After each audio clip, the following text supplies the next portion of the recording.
This is Debbie Kay with the League of Women Voters of Portland. You're watching Video Voters Guide. We're here with MetroEast Community Media to talk with candidates running in the May 2020 primary election. With me today is Christina Stephenson, running for State Representative, District 33. Welcome, Christina. Hi, thanks for having me. Glad you're here. Let's get started. Please tell us about yourself, why you're running for this office.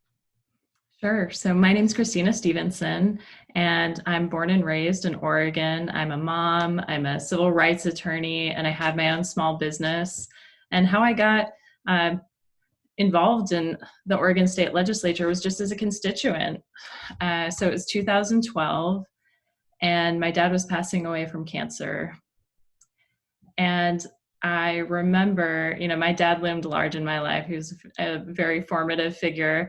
But I remember being in the hospital room with my mom, and she looks over at me and she says, "Don't you have to go to work?" And she knew at that time in my life, I was really living paycheck to paycheck, just drowning in student loans. And I had also been hit by a car riding my bike to work. So it was a very precarious time for me financially. My job was really important.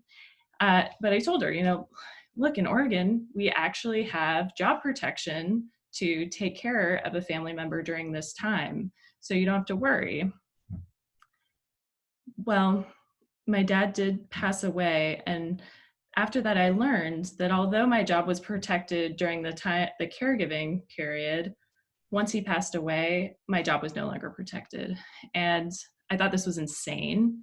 And I did a little bit of research, and I learned that the Oregon legislature was thinking about adding bereavement leave to the Oregon Family Medical Leave Act. So I rallied my grief support group, and we showed up in Salem, and we got bereavement leave added to the act. And this was 2012, and I will tell you, it was great, but this was also the third time that they were considering adding this to our law. Just this basic human dignity to not fire somebody. This isn't even paid leave. And that made me wonder, what are the values that are leading this legislature? And so, I can tell you what I value. Especially in this time, economic security, an economy that works for everybody, and affordable, equitable systems of care. And this is why I'm running. Thank you. What challenges have been and will be created by this pandemic to the effective and efficient administration of Oregon state government, and how do you propose to meet those challenges? And I want to let you know we have about 5 minutes left. So there's no doubt there's challenges, but what this pandemic has really done is just shown a light on weaknesses in our systems that were already there. So what I'm hoping comes from this is an opportunity. This is an opportunity for us to really reevaluate what is essential. And we have seen that it's maybe not what we thought it was. And as we're rebuilding our economy, this is an opportunity for us to build it in a way that it is climate resilient, that works for working people, and that delivers the livability and security and public health that we expect from our government. Thank you.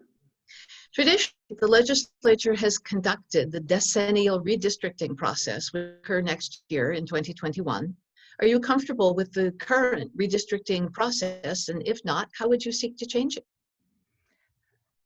I think what we need is an independent commission to deal with redistricting. I think we got to take politics and partisanship out of this as much as possible and get focused on representation. So making sure that the district lines are not gerrymandered, they just represent the actual populations and their views, and are adaptable to those changing views.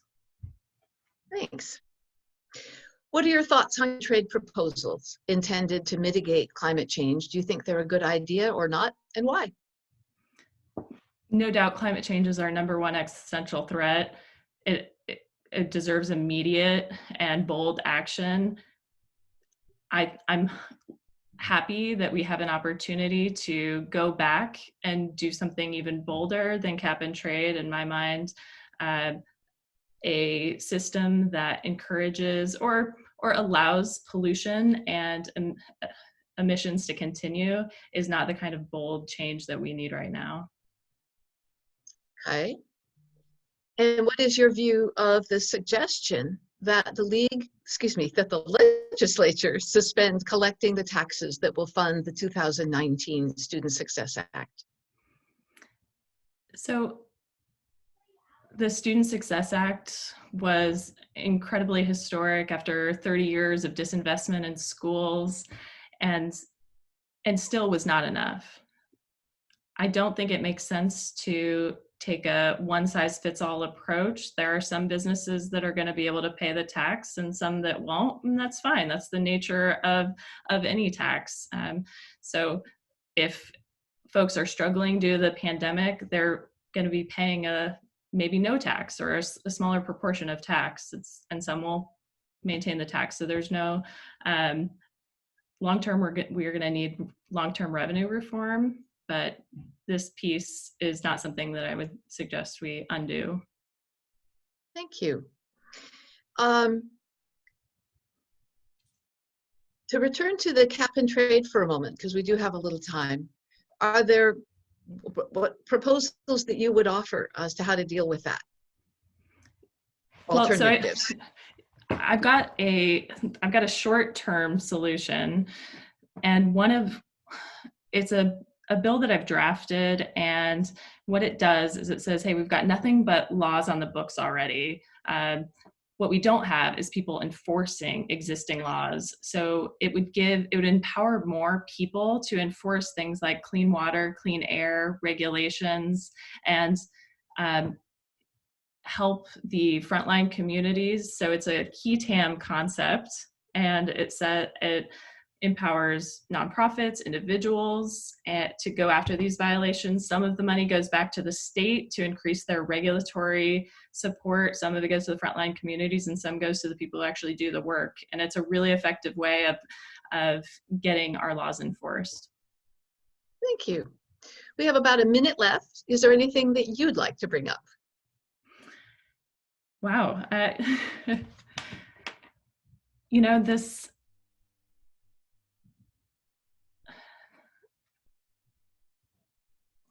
This is a Democratic primary that we're dealing with here. So this is a place where all of us are going to be espousing similar values. So I think what's important for voters to be thinking about is who has the experience. And having spent 30,000 hours fighting for workers, fighting against corporate interests, that sort of experience is what we need. People who are going to be able to look at whatever a lobbyist who is, paid to tell you what to think as a legislator is going to be able to look under the hood and say, that's not true. Or even if it is, it's not going to work for Oregon working people. And I think that's a huge competitive advantage for our district, is to have a civil rights attorney who's going to roll up their sleeves and look at the details. Thank you very much.